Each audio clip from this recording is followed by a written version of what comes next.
नमस्ते। आज हमारे टॉकथॉन 2023 में आपका स्वागत है।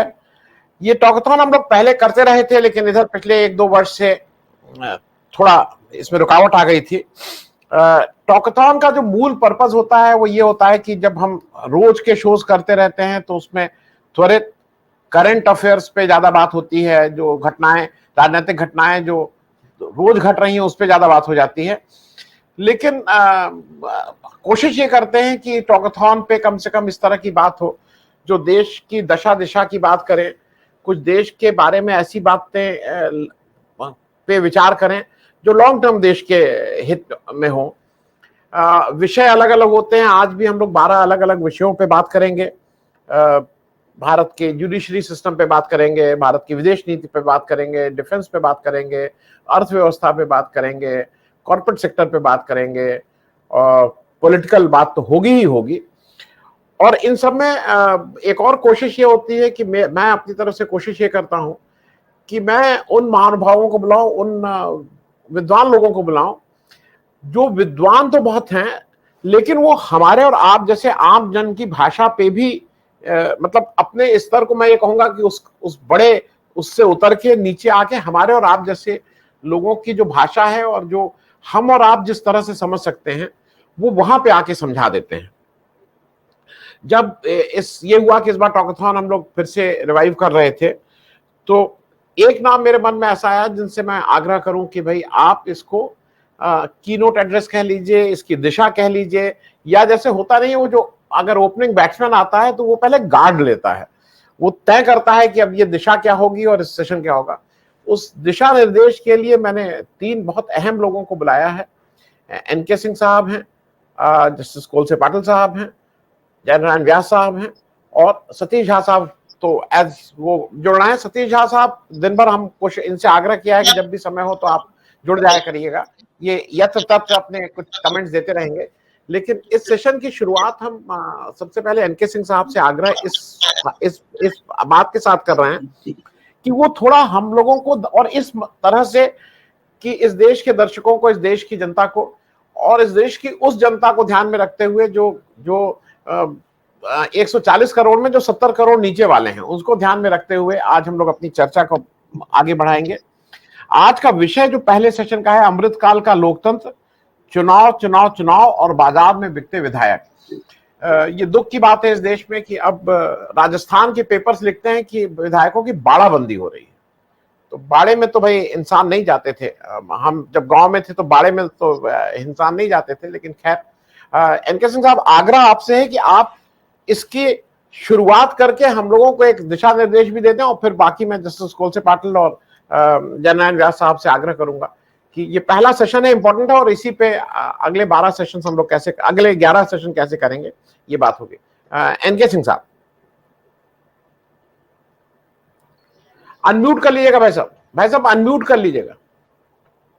बहुत बहुत धन्यवाद। इस तरह के टॉपिक आप लेके आ रहे हैं एक ऐसे दौर में जहाँ पे एक गेरुआ वाला और एक डाली वाला खड़ा कर दीजिए, जनता उस पे आपस में लड़े और वो देखती रहे।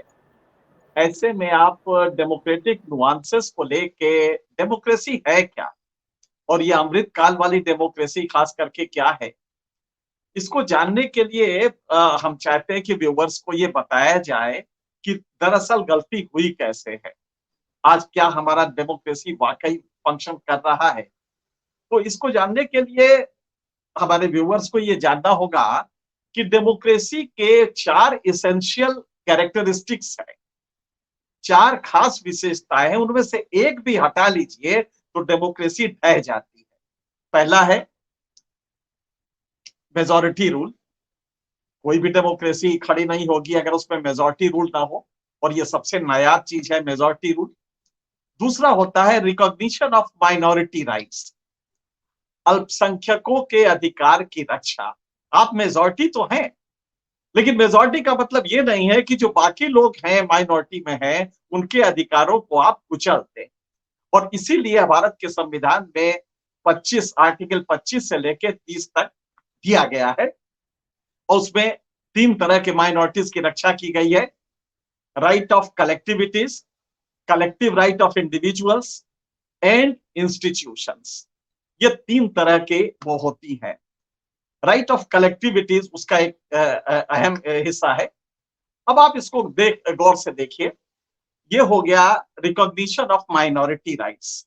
तीसरा होता है कॉन्स्टिट्यूशनल गवर्नमेंट, संवैधानिक सरकार होगी, संविधान के कुछ तकाजे होंगे और उन तकाजों पे वो सरकार खरी उतरेगी, उन पैरामीटर्स पे वो कहीं भी डेविएट नहीं करेगी। ये तीसरा होता है। लेकिन चौथा बट नॉट द लिस्ट, चौथा होता है गवर्नेंस बाय डिस्कशन। कोई भी ये साइकिल का ठेका नहीं है जो आपको वोट देके जनता ने दे दिया है कि भाई अब साइकिल का ठेका दे दिया 5 साल के लिए, जो चाहो रेट वसूलो, लेकिन हमें तुम 5 करोड़ दे देना। ये साइकिल का ठेका नहीं है कि कोई भी सरकार कहे कि भाई ये अपोजिशन क्यों रोज हल्ला करती है, ये मीडिया की उठ पटाख बात करती है। हमने अगर कहा है कि हर के जेब में 50 लाख जाएंगे, 15 लाख जाएंगे, तो 5 साल बाद बताएंगे उनको। आप कौन होते हैं पूछने वाले? ये नहीं कह सकती सरकार। यही रीजन है कि हमारे देश में पार्लियामेंट है। ये क्यों है? इसीलिए है ना कि भाई एडवर्सेरियल डेमोक्रेसी का हमारा फॉर्मेट है, जिसमें कि अपोजिशन होता है, ट्रेजरी बेंच होता है, और ठीक उसके ऊपर कभी आप पार्लियामेंट में देखें तो हम लोग की जो कुर्सी होती है इन दोनों के ठीक ऊपर होती है। और जब मैं कवर करता था तो अक्सर होता था किसी मंत्री को कोई कंफ्यूजन है तो उसको धीरे से इशारा किया ऊपर से कि जरा बाहर आइए, और वो मंत्री अपना उठ के बाहर आ जाता था, अपनी बात बताता था। तो यहां तक वो रिश्ते होते हैं। मीडिया क्यों है इसमें? मीडिया और ये जो अपोजिशन है, ये एडवर्सेरियल डेमोक्रेसी के फॉर्मेट में we create market place for competing ideas. हम ये भी बताते हैं कि सरकार ने वादा तो किया था किसानों को दूना देगी, बरेली की मीटिंग में कहा था, चुनाव 4 महीने बाद था, लेकिन बरेली की मीटिंग में जो कहा था दूना होना, आज वो नहीं हुआ। 10,218 रुपए उसकी आमदनी है, और सच पूछिए तो एक्चुअली घट गई है। अगर आप उसको देख लेंगे कॉस्ट एस्केलेशन के हिसाब से, जिसको इन्फ्लेशन एडजस्टेड कहते हैं, तो आप पाएंगे कि वो घट गई है। तो इस पे हम सवाल करते हैं, एडवर्सेरियल डेमोक्रेसी में यही खास बात होती है। तो ये हो गया गवर्नेंस बाय डिस्कशन। अब इसका मतलब क्या हुआ? हम मासेस को एजुकेट करते हैं इश्यूज पे और फैक्ट्स बताते हैं जो सरकारें छिपाती हैं। बड़ा अच्छा प्रेसलैंड बीबीसी के एक बहुत बड़े जर्नलिस्ट हुए थे, तो उन्होंने कहा था, we journalist belong in the gutter because it is the place where politicians wash their dirty linen. हम जर्नलिस्ट गटर में होते हैं, अक्सर गटर में पड़े रहते हैं, क्योंकि यही ये पॉलिटिशियन अपने गंदे कपड़े धोते हैं, जो दागदार कपड़े होते हैं वो धोते हैं। तो आप समझ सकते हैं कि ये हमारा रोल है। और एडवर्सेरियल डेमोक्रेसी में मीडिया का रोल ही निगेटिव होता है इंट्रिंसिकली। हम ताली बजाने की नहीं गए, वाह मोदी जी क्या आपने नया प्लान दिया है, वाह वाह मनमोहन सिंह जी क्या आपने नया प्लान दिया है। हम डफली बजाने के लिए नहीं, उसके लिए प्रेस इंफॉर्मेशन ब्यूरो है। हमारा रोल इंट्रिंसिकली निगेटिव होता है एडवर्सेरियल डेमोक्रेसी में, क्योंकि तुमने जो वोट पाए हैं वो सर्टेन वादा करके पाया है। Now it is our incumbent, मतलब ये we are duty bound to tell the masses that he has not fulfilled the commitments he had made during the elections. इसी तरह अगर सड़क पे गड्ढे पड़े हैं तो हम उसको बताते हैं। तो अक्सर लोग जो कहते हैं कि साहब मीडिया को पॉजिटिव भी देना चाहिए, सिर्फ पॉजिटिव हम तब देते हैं जब यूरिया नाइट्रोजनस फर्टिलाइजर यूज नहीं करना, क्योंकि खेत का पीएच बदल जाता है, तब हम बताते हैं किसानों को कि भाई यूरिया न यूज किया करो। सरकार भी कह रही है और तुम्हें मानना चाहिए। ये तब हमारा रोल आता है पॉजिटिव का। इसके अलावा हम गवर्नमेंट के कसीदे काटने के लिए नहीं बैठते हैं। तो ये चौथा था कि we create market place for competing ideas. ये चौथा है हमारा रोल। अब होता क्या है? क्वालिटी ऑफ कलेक्टिव कॉन्शियसनेस, जो कि इलेक्टोरल डेमोक्रेसी में एक साइन क्वा नन है, जो अपरिहार्य कारण है कि हम उसकी गुणवत्ता बढ़ाएं। क्वालिटी ऑफ कलेक्टिव कॉन्शियसनेस ये आएगा कैसे? ये जो आप देख रहे हैं झारखंड और छत्तीसगढ़, एनसीआरबी की, अब तो रिपोर्ट आती नहीं है, मोदी जी ने बंद करवा दिया है 2017 से। इसके पहले झारखंड में हर चौथे दिन एक औरत को ईंटे से मार दिया जाता था, ये कह के कि ये डायन है, पूरे गांव को खाने आई है। वो बेचारी साइकियाट्रिक के पेशेंट होती थी, लेकिन उसको गांव वाले मार के ईंटे से कहते थे डायन है। ये जो हाथ ईंटे चला रहे थे, वही हाथ अगले दिन गए और उन्होंने पार्लियामेंट का सांसद चुना और असेंबली का अपने एमएलए चुना। जरा सोचिए वो डेमोक्रेसी कैसी होगी कि जो हाथ ईंटे चला रहे थे, एक साइकियाट्रिक पेशेंट, बेचारी को दवा की जरूरत है, उसको साइकियाट्रिक इलाज की जरूरत है, वो बहकती हुई किसी गांव में चली आई तो उनको अचानक लगा कि ये तो उस गांव वालों ने भेजा है, डायन है और ये पूरे गांव को खा जाएगी, यहाँ महामारी फैला देगी, और ये कह के वो मार देते हैं। हम इस सोसाइटी में डेमोक्रेटिक प्रैक्टिसेस लाए हैं जो कि बड़ा सबलाइन फंक्शन है, जिसके फंक्शन के बारे में अभी ब्रिटेन वगैरह फेल हो जाते हैं। बड़ा अच्छा कहा था जब मदन मोहन मालवीय ने अंग्रेजों से डिमांड किया, ये पहला कांग्रेस का डिमांड था कि साहब ये जो आपके यहाँ डेमोक्रेसी है, साहब हम तो आपकी पहली संतान है, फर्स्ट बॉर्न सिटीजन, ये शब्द, ये फ्रेज थे उनके कि साहब हम तो आपकी पहली संतान है, हम लोग को ये वाला गवर्नेंस नहीं देंगे, ये उन्होंने कहा था। और उस समय लॉर्ड डफरिन से लेके लगभग सभी ने, और अभी तक जब नेहरू इसको कॉन्स्टिट्यूशन बना रहे थे, उन्होंने कहा अरे बाबा ये तुम्हारे यहाँ के लिए नहीं है, हम लोग इतने साल से 400 साल से प्रैक्टिस कर रहे हैं, रोज फेल होते हैं। ये डेमोक्रेसी बहुत सबलाइन सोशल कॉन्शियसनेस के बाद आती है, लेकिन हम ले आए, खैर कोई बात नहीं, हम ले आए तो ले आए, लेकिन जो क्वालिटी ऑफ कलेक्टिव कॉन्शियसनेस था, जिसको एजुकेट करना हमारा दायित्व था, हमने क्या किया, हमने बड़ी खूबसूरती से एक इकोनॉमिक मॉडल ले आए जिसमें रिच पुअर डिवाइड बढ़ता रहा। आप जानते हैं इस देश में आज से 30 साल पहले भारत की रैंकिंग जीडीपी वॉल्यूम में, आज इस समय जीडीपी हमारा 3.7 ट्रिलियन डॉलर का है, जो 2023 में लेटेस्ट फिगर आई है। ये जो आप देख रहे हैं भारत का जीडीपी, आज से 30 साल पहले हम कहीं 18वें स्थान पे थे, और ताली बजा के हम कहते साहब अब तो चौथे पे आ गए, जापान को क्रॉस करने जा रहे हैं। ये हम कहते हैं बड़ा भारी हमने राइज किया है। लेकिन वही अगर आप देखें कि पिछले 30 साल में 1991 में जब पहली बार ह्यूमन डेवलपमेंट इंडेक्स आया तो हम 135वें नंबर पे थे, और आनंद जी आप जानते हैं आज हम कहाँ हैं, ठीक वही हैं, 135 की जगह 132 पे हो गए हैं, बस 3 खाने बढ़े हैं, वो भी दूसरे कारणों से बढ़े हैं। हम वही के वही है ह्यूमन डेवलपमेंट में, इसलिए कि जो जीडीपी आया वो अंबानी का आया। जीडीपी को ट्रांसफर जो करना था मासेस में, हमने उसकी जगह राम मंदिर खड़ा कर दिया, और राम मंदिर दिखा के कहा कि आप बोलो वोट दोगे ना, इतना ऊंचा मंदिर बनवाएंगे मस्जिद गिरा के। तो जो हमें पूरा, और ये इसी का नहीं है, ये कांग्रेस का भी था। इशू ये नहीं है कि कांग्रेस है या बीजेपी है, इशू ये है कि आपने ह्यूमन डेवलपमेंट के पैरामीटर्स पे कहां पे काम किया।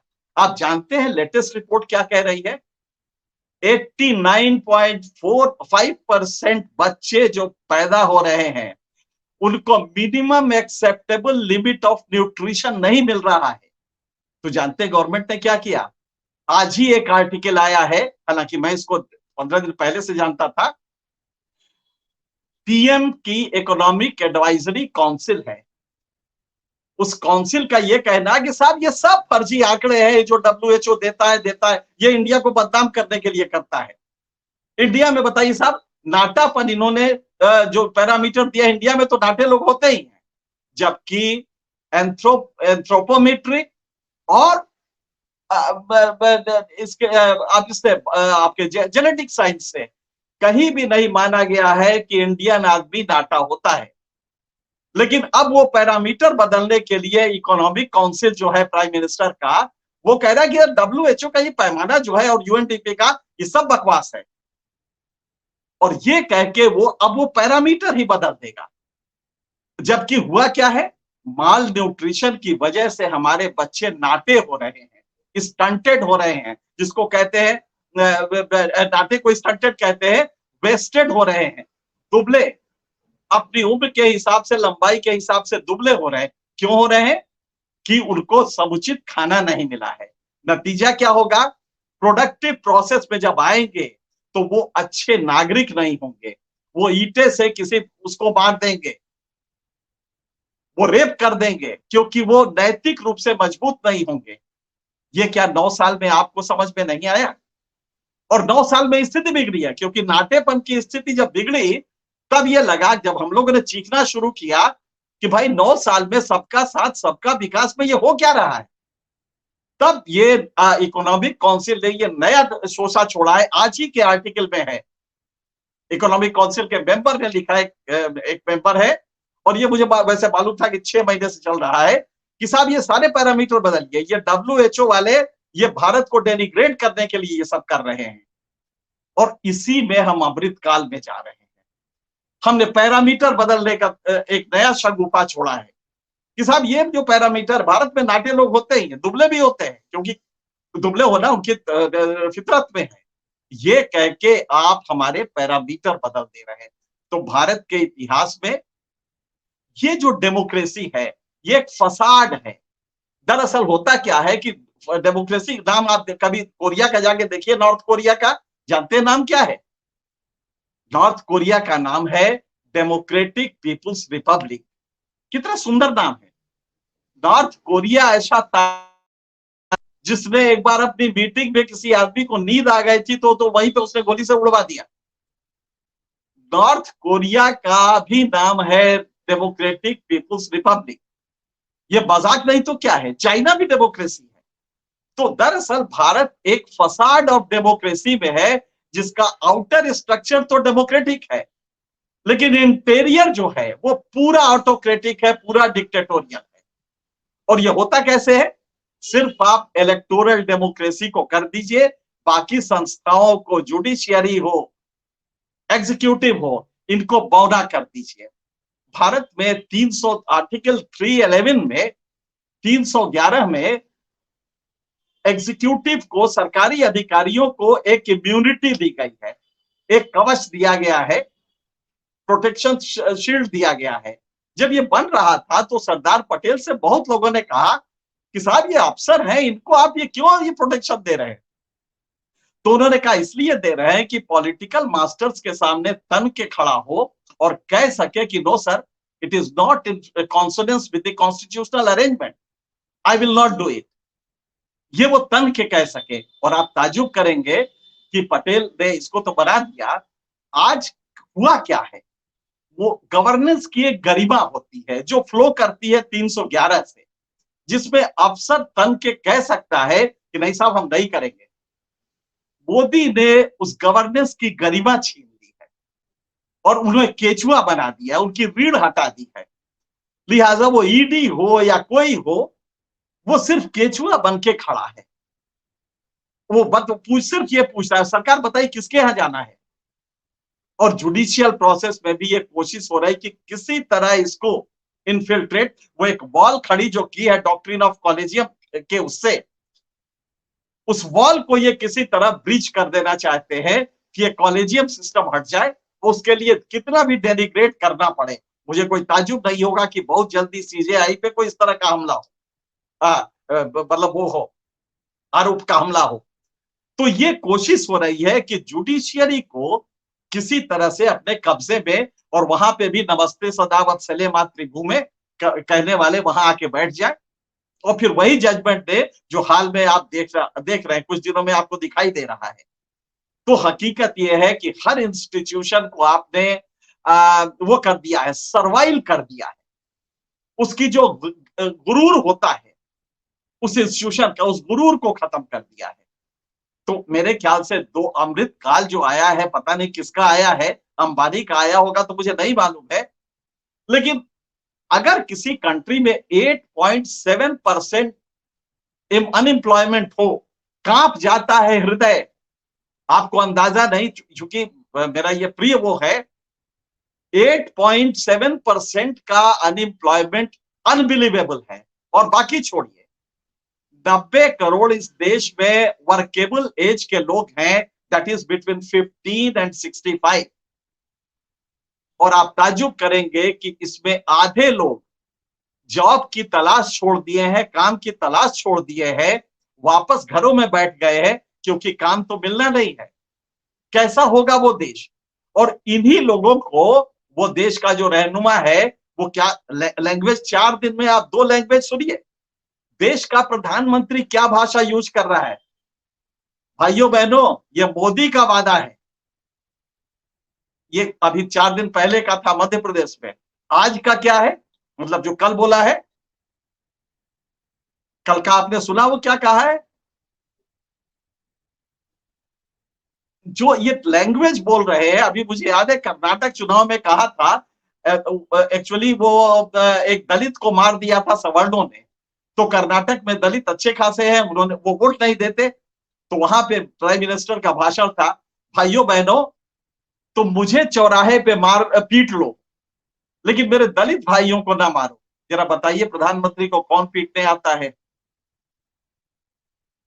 तो ये आप इस भाषा का इस्तेमाल करते हैं, दीदी ओ दीदी करके, और उसपे supreme court, high court Gujarat का कह रहा है कि साहब प्राइम मिनिस्टर की गरिमा बनानी चाहिए। तो ये पूरा जो स्ट्रक्चर है, अगर आप इसको देखें तो डेमोक्रेसी हाईजैक हो गई है। Democracy is being raped today. Democracy के साथ बलात्कार हो रहा है।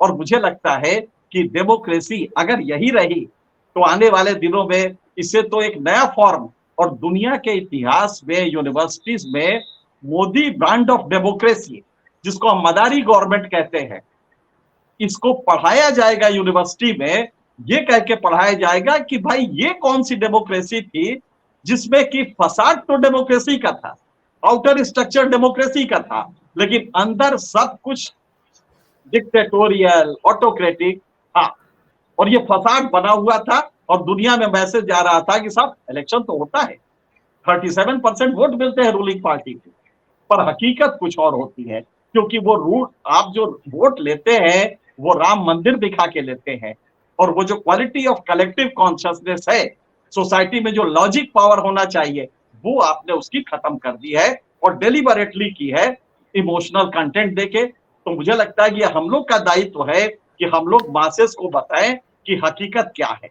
और अगर ये हम बता लेंगे तो शायद हम डेमोक्रेसी को बचा लेंगे। जी जी, थैंक यू सिंह साहब, इट वाज वेरी एनलाइटनिंग। और मेरे सब दर्शक भी, जनरली आपके सेशन में कोई रिमार्क ही नहीं आ रहा था, लोग सिर्फ सुन रहे थे।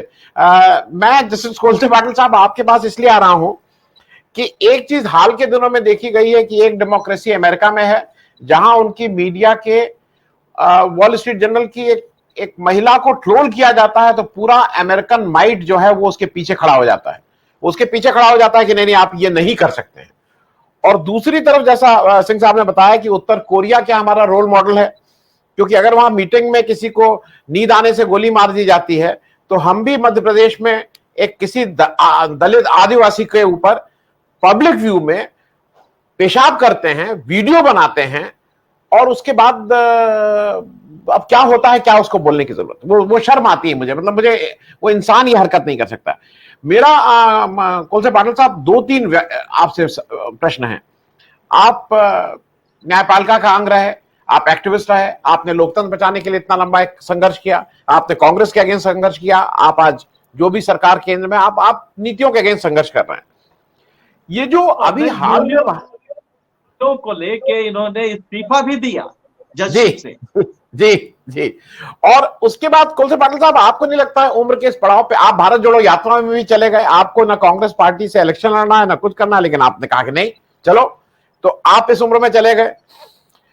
जो महाराष्ट्र में प्रीपोल में जो अभी हुआ वो बुरी तरह से, मतलब जो एक तो होता है खरीद फरोख्त, एक होता है ईडीओ से, मतलब ये क्या हुआ है भाई, और हम सब लोग चुप हैं।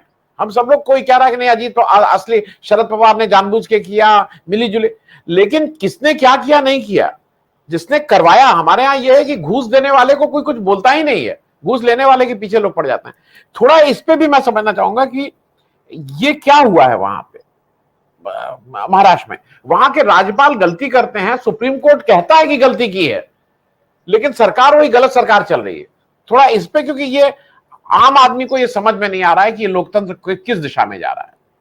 जस्टिस कोलते पाटिल साहब, मुझे आप सब लोग माफ करेंगे, न मैं किसी जाति का हूं न किसी धर्म का हूं। ब्रायन लारा का एक नया लेख मैंने पढ़ा। आप तो इनके सिंह के सामने बोलने में मुझे डर लगता है, लेकिन उन्होंने कहा था कि भारत जैसे करप्ट, नीति भ्रष्ट दुनिया में लोग नहीं है। इनके सिंह जी, मैं आपको सवाल करता हूं कि ऐसा क्यों है ना? ये तो देखो कितने लोगों ने प्रयास किया, चारवाक से, गौतम बुद्ध से, अभी वो हमारा मौर्य काल 200 पौने 200 साल का था। ये लोगों ने, बाहर के लोगों ने लिखा है कि ऐसा कोई देश हो सकता है, ये वी कैन नॉट इमेजिन। और बुद्ध, हमें दुनिया ने कहा है कि बुद्ध हमको भारत ने दी हुई सर्वश्रेष्ठ देनगी है। तो ये ऐसा क्यों हो रहा है? मैं यही बोल रहा हूं। मैं तो बचपन से मैं मजदूर था और 4 साल मैं स्कूल से बाहर था। जब मैं स्कूल में गया तो ऑब्वियसली मेरे सब साथी 14 साल के और मैं 18 साल का था, तो मुझे थोड़ी अक्ल ज्यादा थी। तो मैं जब वर्ग में, क्लास में मेरे पहले आने लगा, तो वो एक शुगर फैक्ट्री का हाई स्कूल था। वहां चीफ केमिस्ट की लड़की मेरे क्लास में थी, चीफ इंजीनियर का लड़का मेरे क्लास में था। दोनों ब्राह्मण थे। तो वो आए और तकरार, स्कूल में आके तकरार करी। अभी हिंदी बोर्ड की परीक्षा, इंग्लिश बोर्ड की परीक्षा, वो तो हमारे स्कूल नहीं लेता था, बाहर के लोग लेते थे। वहां भी भाई फर्स्ट आता था। तो बोले कि ये कैसा फर्स्ट आ रहा है? और मेरा बाप रोड कुली था, रास्ते पर काम करता था। तो ये क्या, तब से मुझे मेरे दिमाग में है कि ये क्या व्यवस्था है। इनके सिंह जी, हमें 2 समय के खाने की रोटी नहीं थी, तो हमारे सामने एक ब्राह्मणों का घर था। तो जो कल का था वो सुबह हमको फेंक के देते थे, फेंक के। मैंने कहा फेंकते क्यों, हमें वैसा क्यों नहीं मिलता है? और एक बाबा था जो मुझे देखता था बचपन में, मुझे मालूम नहीं, वो बेचारा मुझे कभी मिला नहीं। वो भिक्षा मांगता था और हमारे घर में आके वो सब भिक्षा देता था। ये बच्चों को पढ़ाओ, ये बड़ा होने वाला है। वो बाबा मुझे कभी मिला नहीं। मेरा मकसद क्या, मेरा बोलने का है कि ऐसा क्यों हो रहा है? हम इतने गरीब, और अंबानी अदानी की अभी बात हो रही, और उनकी लोग पूजा करते हैं और हम बोलते हैं हमको जूते से मारते हैं। इतने हम बदनाम है, हमें हर दिन का जीना इतना मुश्किल है कि हम बता नहीं सकते। अभी आपने जो बात करी है, हम सबको, मैं हमेशा अभी ऐसा एक विनंती कर रहा हूं सबको, और विशेष ब्राह्मण जाति को विनंती कर रहा हूं कि भाई, मुस्लिमों ने देश बर्बाद किया, वो तो अभी टॉप पर है।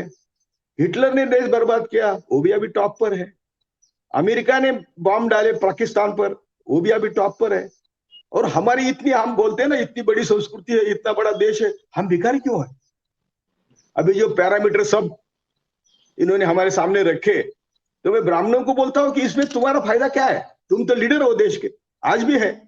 सभी संस्थाएं आपके हाथ में है, कब्जा है आपका, सभी आज तो पार्लियामेंट भी आपके कब्जे में है। तो यदि ये सब आपके कब्जे में है, इसको लोग कहते कि मैं जातिवादी बोलता हूं। मेरे क्या जात का, मेरा सवाल क्या है जातिवादी?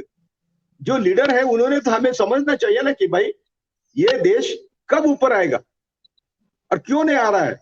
हजारों साल हम पिछड़े हुए और दिन दिन पिछड़े हुए। अभी भाई साहब ने बोला 30-35 साल पहले आपने बोला कि जो रैंक था वही रैंक आज है, यानी 30 साल में कुछ हुआ ही नहीं।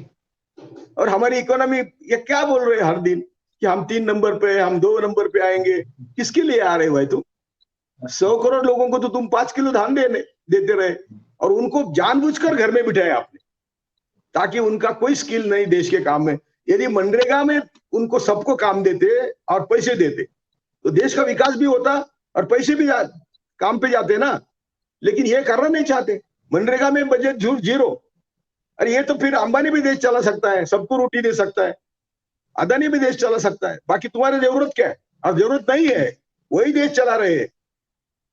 अभी हमारे महाराष्ट्र की बात मैं ज्यादा करता नहीं। मैंने कल आपको बोला कि ये सब मेरे घर के लोग हैं, सब मेरे दुश्मन है, लेकिन मैं किसी से दुश्मनी नहीं चाहता। आज 2024 के लिए उनकी मुझे जरूरत है, उनको सबको मैं मिलता हूं कि जो भी हमारी बर्बादी की करी छोड़ दो, अभी तो करो। मराठा जाति का भारत या महाराष्ट्र में इतना बुरा हाल है, इतनी बुरी हालत है, क्योंकि ये बराबर संघ वाले झगड़ा लगाते हैं, मराठा वर्सेस मराठेतर। मुझे मधुली में ने बोला था कि भाई मराठा जात बहुत भाग्यवान है। क्यों? तो देश में इतनी संख्या होने वाली एक जात दूसरी कहीं भी नहीं है महाराष्ट्र भारत में। तो आप लोग यदि साथ आते हैं तो आप देश हमेशा देश पर कब्जा कर सकते हैं। जिसके हाथ में बंबई उसके हाथ में दिल्ली। लेकिन उन्होंने लास्ट में राइडर डाला था कि आपके लीडर्स इतने डिसऑनेस्ट है कि वो कुछ नहीं होगा। तो क्या करेंगे? मैं और जस्टिस सावंत सभी मराठों को कोशिश करते थे, भाई ये मराठा मोर्चा निकाले। सब मोर्चे आरएसएस के थे, मराठों के नहीं थे। मराठे बहुने उसके साथ चल रहे थे कि उनको यही करना था कि मराठा वर्सेस मराठेतर। और इतना ही नहीं, तो हमारे मराठा लीडर्स ने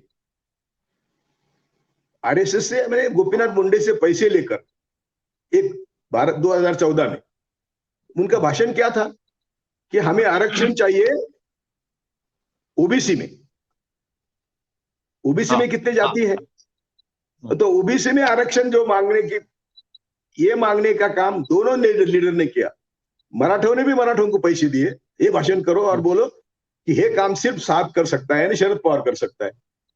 और उधर गोपीनाथ मुंडे, दोनों मिले हुए थे और लोगों को भाषण करने लगे कि तुम हमें ओबीसी में दे दो और ये शरद पवार ही देगा।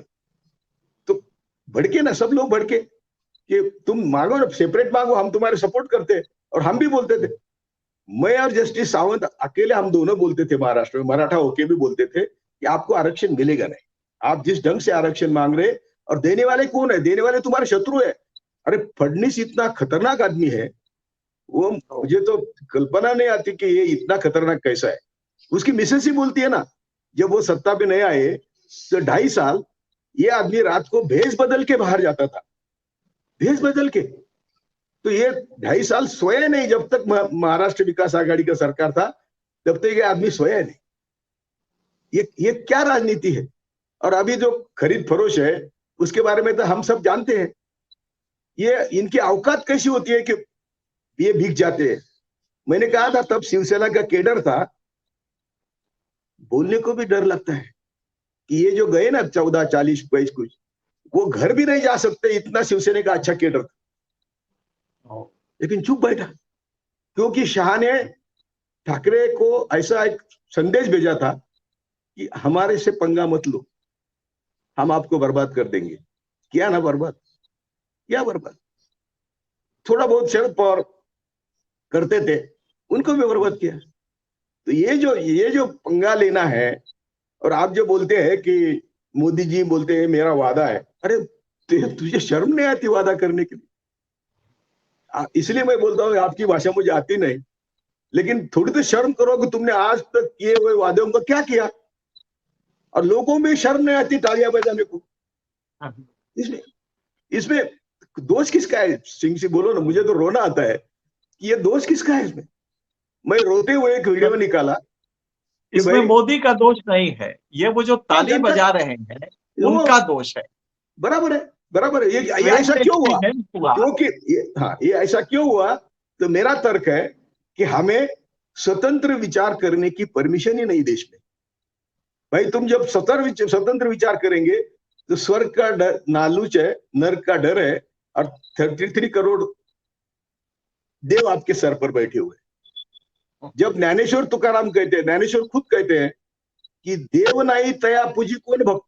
अरे देव है ही नहीं तो किसको पूजा करते? कबीर तो छोड़ो, हमारे महाराष्ट्र के संत है, संत तुकाराम महाराज बोलते थे कि ये देव है ऐसा लोगों को बोलो, लेकिन मन में समझो कि देव नहीं है।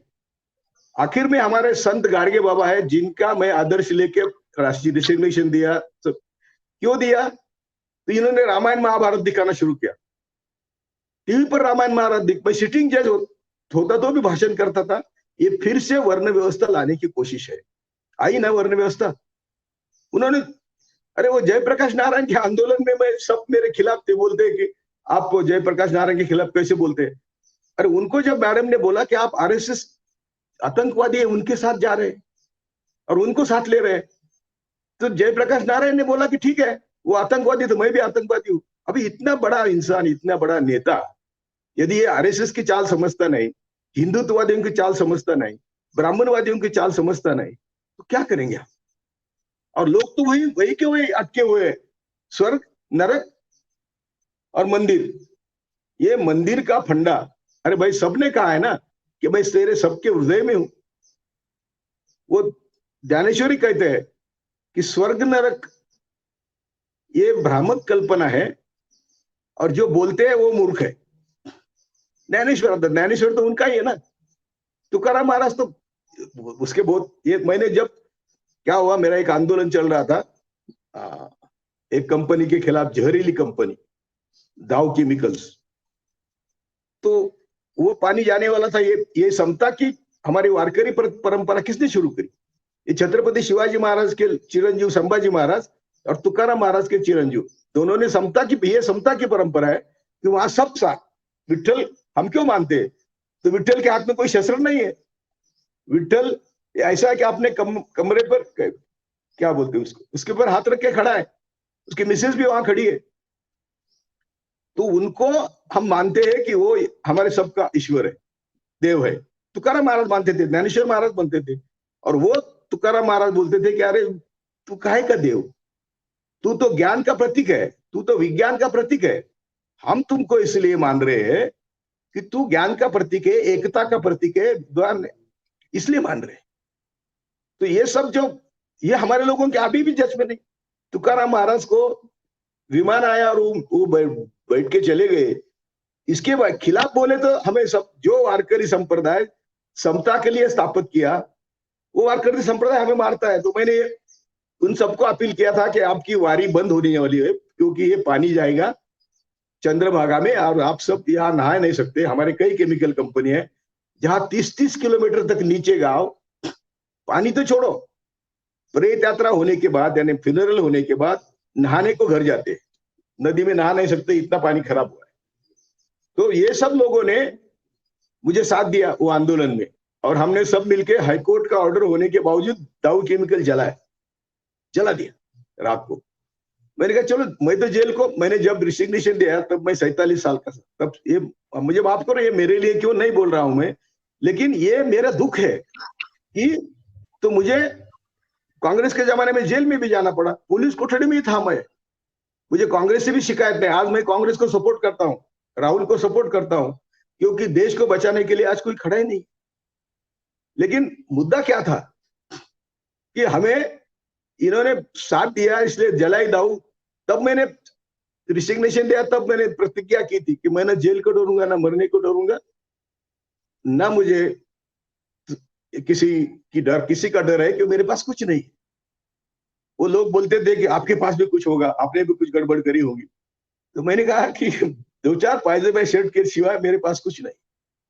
अब ये भाई साहब मुझे बुलाते हैं, कोई बुलाता नहीं मुझे बोलने के लिए टीवी पर, या टीवी पर बुलाते थे तब मुझे ये 14 के बाद बंद किया, ठीक है बंद किया, लेकिन बाकी के लोग हैं उनमें से इनका मेरा क्यों हुआ, ये उनका जो किताब है, हे राम जय श्री राम, यहाँ तक किताब इन्होंने लिखा। अभी मैं आनंद वर्धन को विनती करता हूं कि आपके ने जो लिखा वही तो मैं बोल रहा हूं, कि जब भी देश का भला होने का समय आता है, जब भी, मौर्य काल ले ले, बुद्ध काल ले ले, जैन सब काल के लोग जब कोशिश कर रहे थे हमको बाहर निकालने की, ब्राह्मणवाद के बाहर से कोशिश कर रहे थे, तो उनका तो खात्मा हुआ ना। और खात्मा होने के बावजूद, यानी सिर्फ खत्म होता वो बात नहीं है, ये इतने, जब उनकी ताकत नहीं होती वो बिल में होते, और जब उनकी थोड़ा भी उनका अवसर मिलता है तो वो फना सांप जैसे खड़े होते हैं, सभी संस्थाओं पर बैठते हैं और तुमको बर्बाद कर देते। ये हेराम का किसी का इस प्रकाशन करने की हिम्मत नहीं थी। इनको मैंने बोला कि आपको आपने मुझे क्यों बुलाया, तो बोले आपके सिवा कोई तैयार ही नहीं था। तो ये किताब लिखने वाले के मैं सलाम करता हूं। उन्होंने इतना कड़वी भाषा में लिखा नहीं, लेकिन लिखा है तो वो यही बोला, जब भी देश का भला होने का समय आया, देखो ना संविधान आया, आने के समय गांधी को मारा, देश में खलबली मच गई। हमारे अभी एक तर्कथिर लक्ष्मण शास्त्री थे, यशवंतराव चौहान ने कोशिश करी कि छत्रपति शिवाजी महाराज का सही इतिहास सामने आए। ये शाहू महाराज ने भी कोशिश करी कि हम छत्रपति शिवाजी महाराज का इतिहास लिखेंगे। उन लोगों ने लाखों रुपए, उस जमाने में लाखों रुपए खर्च करे, सब ब्राह्मणों को परदेश भेजा कि भाई देखो परदेश में जो लिखा है महाराज के बारे में लेके आओ। वो लेके आए लेकिन लिखा नहीं। बोले क्यों? तो हम हमारी जाति को कैसे करेंगे? और लक्ष्मण शास्त्री विधान परिषद में बोलते हैं, यदि छत्रपति शिवाजी महाराज का इतिहास आपके सामने, सही इतिहास आपके सामने मैं लाऊंगा, तो महात्मा गांधी के समय जितना बवाल देश में हुआ था उससे कई गुना ज्यादा बवाल होगा। जी जी, ये कबूल करते हैं कि हम झूठा इतिहास तुमको देते, परोस रहे। तो इसीलिए मैं कहता हूं कि हमें अभी जो आपने कहा, जो मैं जिंदगी भर करता कहता, इसकी नींव क्या है, इसकी जड़ क्या है? तो मैं भाई सभी को बोलता हूं, बड़े हिम्मत से बोलता हूं कि इसकी जड़ है ब्राह्मणवाद, और वो हजारों साल का इतिहास है, आज का नहीं। तो मैं अभी भाषण में शुरुआत ऐसी करता हूं कि मेरे गाडगे बाबा ने कहा था, गाडगे बाबा मरते समय तक, मरते दिन तक कीर्तन करते थे, मरते दिन तक है। तो उन्होंने एक ब्राह्मणों के में, वही तो विद्वान तो वही थे, बाकी कोई विद्वान है था, गाडगे बाबा तो अंगूठे बहादुर थे, लेकिन उनको बहुत अपील था, मास अपील था। वो बोलते थे कि दुनिया पैदा हुई तब से ईश्वर किसी ने देखा नहीं, देखने की चीज नहीं, मंदिर में नहीं है, मस्जिद में नहीं है वगैरह। ये कबीर की ज्ञानेश्वर तुकाराम की भाषा थी। तो उन्होंने, उनका चरित्र मैंने पढ़ा और मैं दीवाना हो गया कि एक अंगूठे बहादुर इतना समाज प्रबोधन कर सकता है, तो मैं क्यों ना करूं। मैंने रिजिग्नेशन दिया और बाहर आया, और तब मैंने कहा कि मैं गाडगे बाबा से मार्ग से न किसी का मैं एक पैसा लूंगा, न किसी को मेरे पास देने के लिए कुछ है, लेकिन मैं समाज प्रबोधन करता रहूं। मेरा यही सवाल था कि हम इस स्थिति में क्यों है हर दिन हजारों साल। तो आज सबको ये उत्तर देना है जी। और मैं आपको सबको माफ करना, ज्यादा समय लिया, मेरे बारे में बोला, मेरे बारे में बोलने का एक ही मकसद था कि मैं आप सबका दुश्मन हूं। जय भारत। जी, बहुत बहुत धन्यवाद कुलदीप पाटिल साहब। नहीं, आपको हम लोग इसीलिए सुनना चाहते हैं क्योंकि ये हिम्मत कम होती है। आज 20, 25, 30 साल के बच्चे को लगता है कि मुझसे क्या मतलब। एक जनरल मैं समाज की बता रहा हूं कि ठीक है वो कुछ कर रहे हैं तो मुझसे क्या मतलब। और शायद आपको देख के मेरी भी हिम्मत बढ़ती है कि नहीं, मुझसे मतलब है, ये मेरा देश है और अगर ये गड़बड़ होगा तो मुझे, मेरी आने वाली पीढ़ी मुझसे क्या कहेंगे। मैं जनरल व्यास साहब आपसे एक दो तीन चीजें हैं। एक तो हमारे एक दर्शक है, उन्होंने एक बहुत अच्छा, आप क्योंकि सत्ता में रहे हैं, आप संसदीय उसके वो पार्ट रहे हैं, उनका कहना है कि just like IPL auction, now MLA should be put up for auction, at least there should be some level of transparency. उनका कहना है कि साफ साफ अपने को नीलामी में क्यों नहीं खड़ा कर देते हैं और उसका एक कोई कानून ले आएंगे भाई जिसको कम से कम ट्रांसपेरेंसी तो रहेगी और कुछ उसमें सरकार टैक्स भी लगा ले अगर जीएसटी टाइप चाहती है। खैर, on a serious note, Gujarat की दिक्कत यह है कि गुजरात मॉडल जो शुरू हुआ तो वहां पे मैं आपसे समझना चाह रहा हूं कि गुजरात में खरीद फरोख्त नहीं होती है, लेकिन एक समय अगर आपको याद हो तो अहमद पटेल के लिए क्या क्या वहां के एमएलए को ले जाके कर्नाटक रखा गया था, क्या क्या नहीं हुआ था। फिर एक और चीज आपसे समझना चाहता हूं कि हरेन पांड्या साहब तो रिस्पेक्टेड नेता थे, आम आदमियों के बीच उनकी पैठ थी, उनकी हत्या का मामला क्यों नहीं सुलझा गया। क्या ये गुजरात मॉडल धीरे धीरे पूरे देश में हावी होता जा रहा है? क्योंकि गुजरात ने एक सिखाया कि नहीं, प्रश्न मत पूछो, प्रश्न पूछना मना है। गुजरात मॉडल ऑफ गवर्नेंस की मैं बात कर रहा हूं। मैं थोड़ा जनरल साहब आपसे ये समझना चाहूंगा, आज प्रश्न पूछना अपराध है। जी, सिंह साहब, दरअसल बात यह है, मेरा ये सौभाग्य रहा कि 1971 से मैं ब्यूरोक्रेट की हैसियत से 1990 तक सरकार से जुड़ा रहा। 4 मुख्यमंत्रियों के साथ सीधा काम किया और उसके बाद फिर I had that madness to go to the public life, so I got elected and then went to the other side. I would say that there was nothing like this world called Gujarat model. Gujarat was doing well. Gujarat had its own culture, and so much so that was in charge of marketing industrial investment in Gujarat. In one advertisement of the list mandates lost, we had tabulated कि इस राज्य में इतने, इस राज्य में इतने, इस राज्य, तो हमारे मुख्यमंत्री जी ने बोला, माधव सिंह सोलंकी साहब थे उस समय मुख्यमंत्री, बोले ये गलत है, हम एक देश के निवासी हैं और एक राज्य के सामने दूसरे राज्य की कंपैरिजन करके रखना ठीक नहीं है। आप आपकी बात कहो औरों की बात आपको करना जरूरी नहीं है। हम क्या करते हैं उसकी बात जरूर करो आप, और जो भी उसके लिए करें। ये गुजरात मॉडल वाली बात तब से आई जब से अहम ब्रह्मास्मि वाला सूत्र आ गया, मैं हूं और मैं सर्वश्रेष्ठ हूं। ये I can tell you up to 2000 this was not that.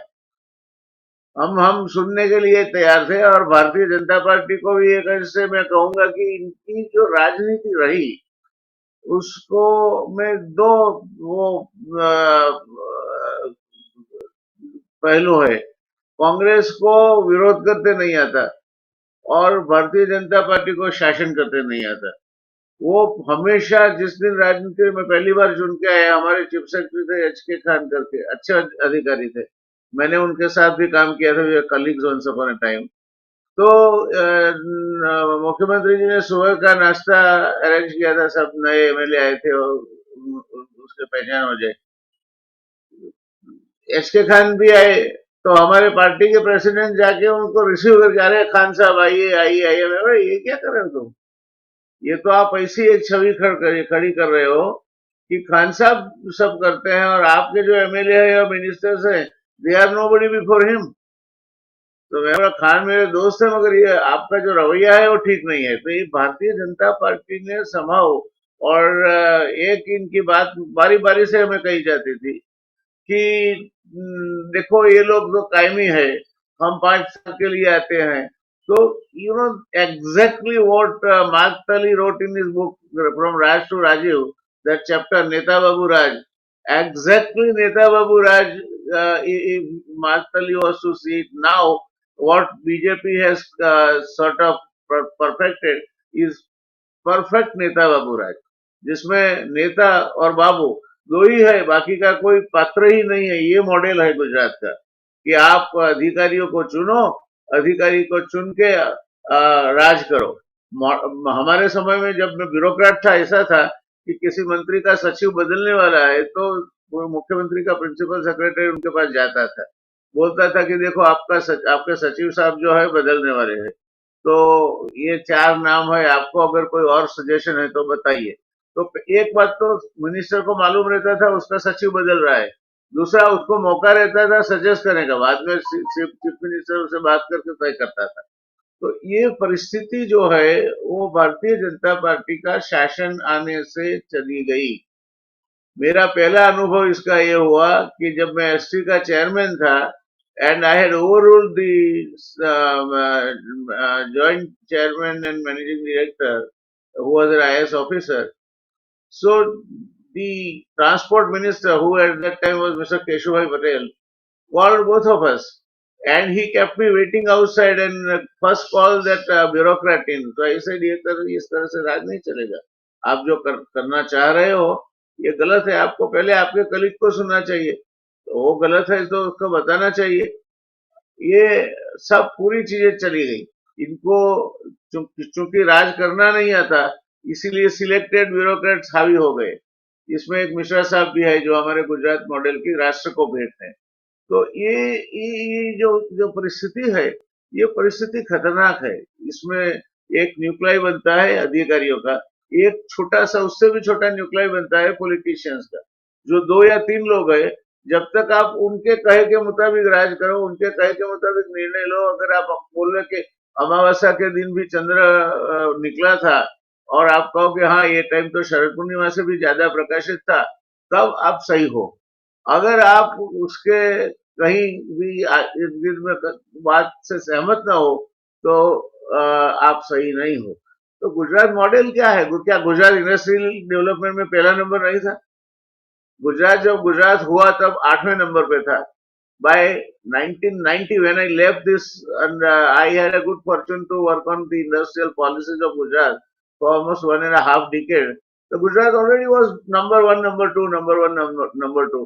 तो वो कौन सा मॉडल आ गया जो उस समय तो कोई हल्ला गुल्ला किए बिना हम काम किया करते थे, और न तो पॉलिटिशियंस इतने अपने आप को प्रोटेक्ट करने के लिए लालायित थे, न अधिकारियों को तो कोई जरूरी नहीं था।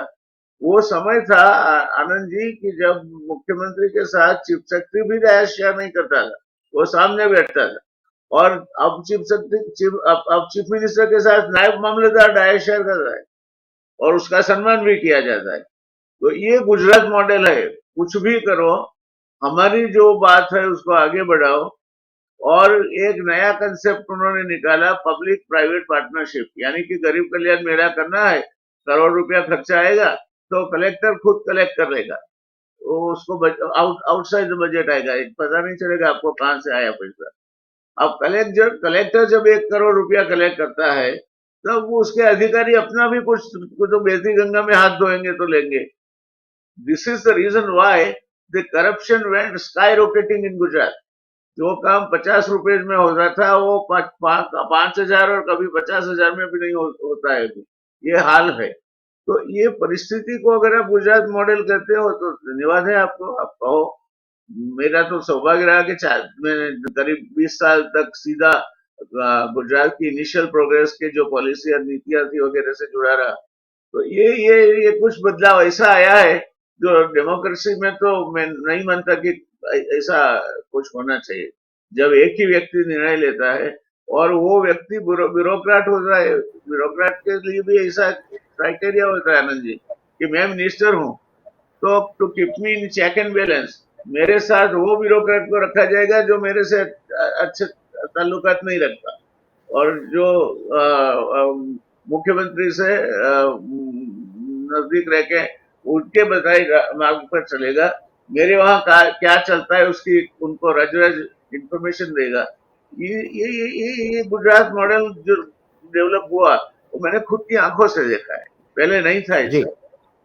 जी जी जी जी। मैं मेरे एक दोस्त हैं, उनका नाम है राजीव त्यागी।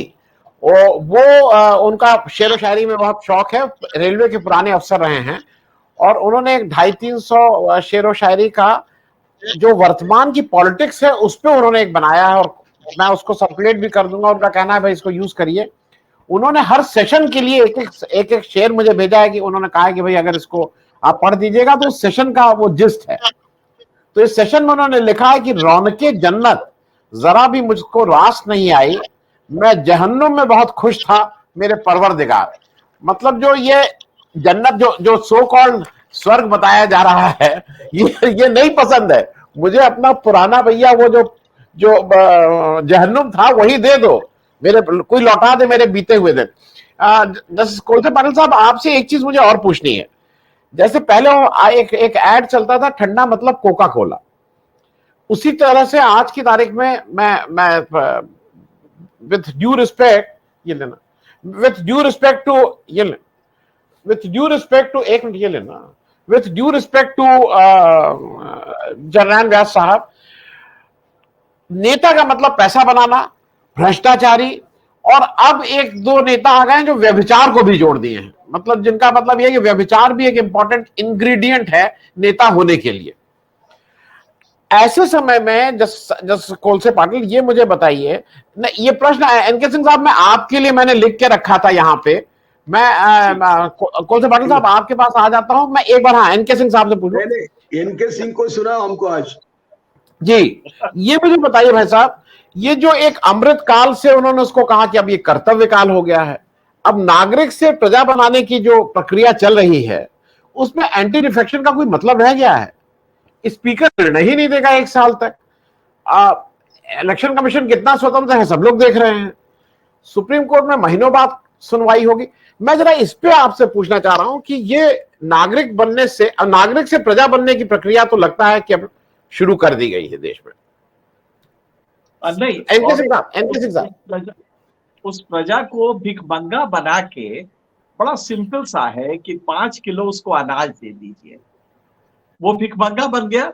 आपके पास 3.7 ट्रिलियन डॉलर की इकोनॉमी है। इस साल मेरा अपना कैलकुलेशन है, जो कि जितनी भी सब्सिडीज आपकी कम हुई हैं यूक्रेन वॉर की वजह से, जो रशिया से पेट्रोल आया है वो है, उसके अलावा फर्टिलाइजर के दाम इंटरनेशनल मार्केट में जो गिरे हैं, खास करके यूरिया के, टोटल 6.5 लाख करोड़ रुपया आपके पास बचत का है। आप कुछ नहीं करेंगे। फिर से जैसे ही चुनाव आएगा तो राम मंदिर की ऊंचाई दिखा देंगे। और इधर मेरे बेरोजगार भाइयों, आज जो वो हमारे युवा है, जो मेरे कलेजे के टुकड़े हैं, जिनकी उम्र 18 साल से 25 साल है, मैं उनको इस तरह नहीं देख सकता। इसके लिए हम 2,000 रुपया महीना उनको आज से घोषणा करते हैं देने की, और 3 साल तक इस पैसे को सस्टेन कर सकते हैं, क्योंकि 19 से 25 के बीच में मैंने कैलकुलेट किया था, बहुत ज्यादा इनको प्रेशर नहीं पड़ेगा। आप जरा सोचिए, एक इलेक्शन इस बात पे जीत जाएगा ये आदमी कि मेरे बेरोजगार भाई, तुम्हारे लिए हम हर कुछ करेंगे, और ये कह के 2,000 रुपया महीना शुरू कर देगा, जो कि 2019 में किसानों के लिए किया था। एक्चुअली जानते हैं, जिस सम्मान निधि की चर्चा करते हैं प्रधानमंत्री, वो अमाउंट है कितना? हर घर में 17.5 रुपया रोज, सिर्फ 17.5 रुपया है, लेकिन ये आदमी चुनाव जीत गया।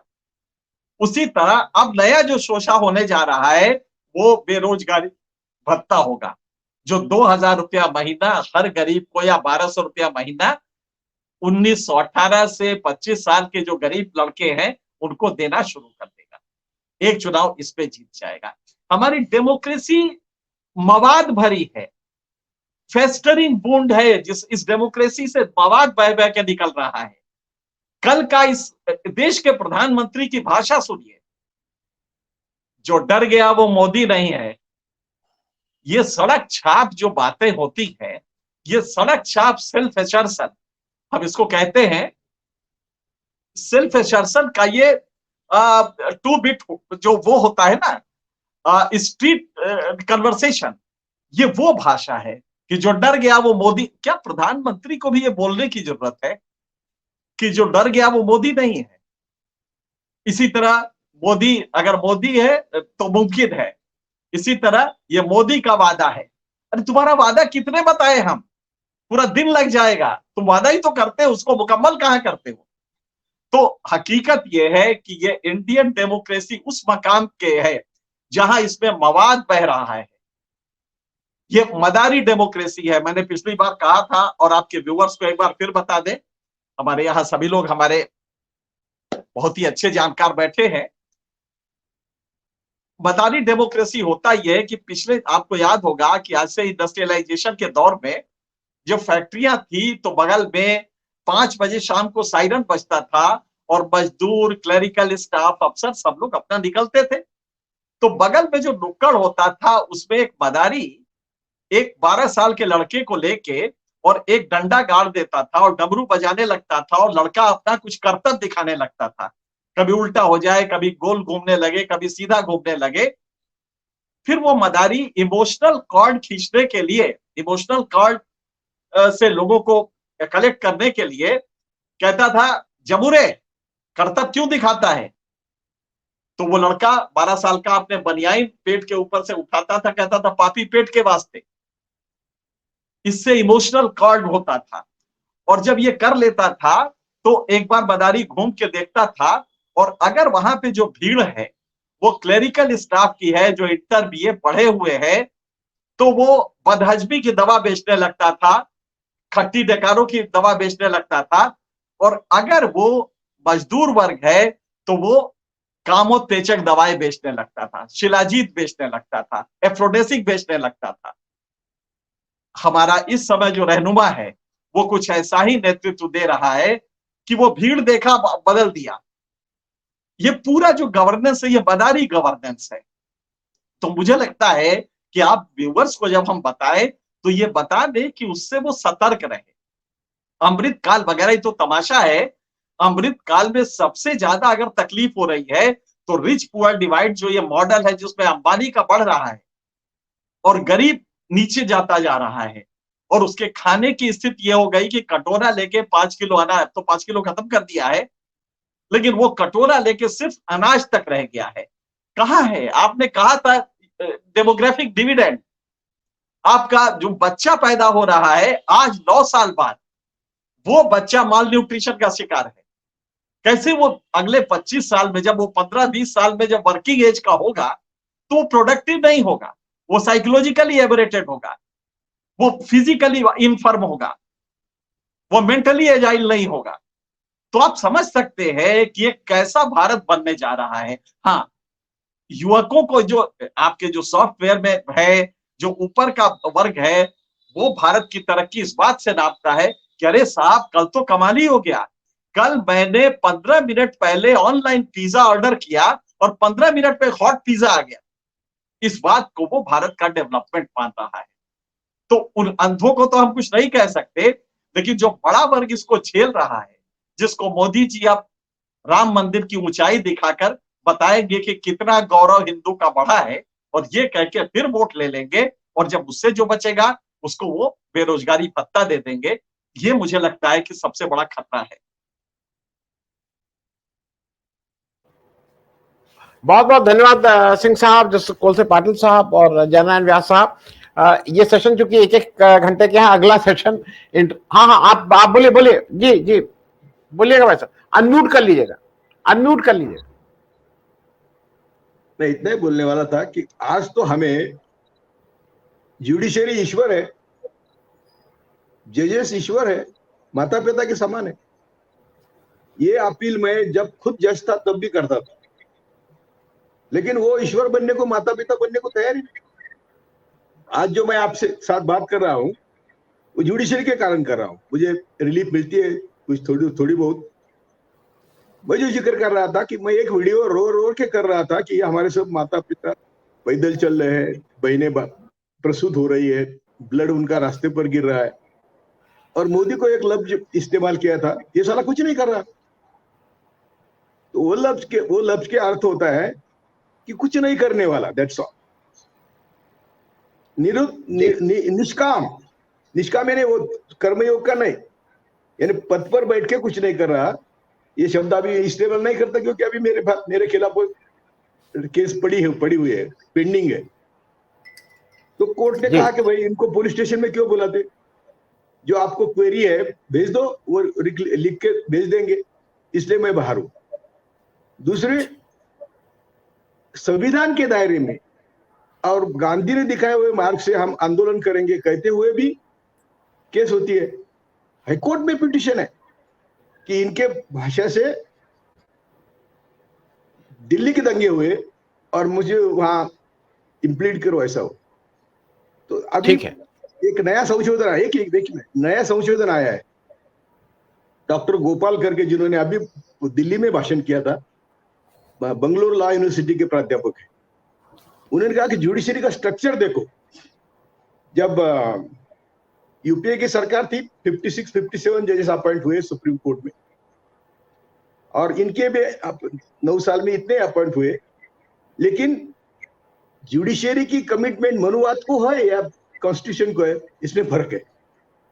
और उन्होंने आंकड़े बताए थे, अभी मैं इतना जुडिशरी के खिलाफ ज्यादा बोलना नहीं चाहता, लेकिन यदि मनुवादी जजेस वहां बैठेंगे, और मेरे जमाने में बैठते थे, मुसलमानों की केस होती तो ये बोलते थे इनको तानना चाहिए। मैंने कहा यार हम तो ईश्वर है, हम इनको क्यों तानेंगे। तो मैं आपके माध्यम से जुडिशरी को विनती करता हूँ, देशी ब्राह्मणों को विनती करता हूँ, आपके माध्यम से उनको भी विनती करता हूँ, यार हमें भी जिंदगी जीने का अधिकार है।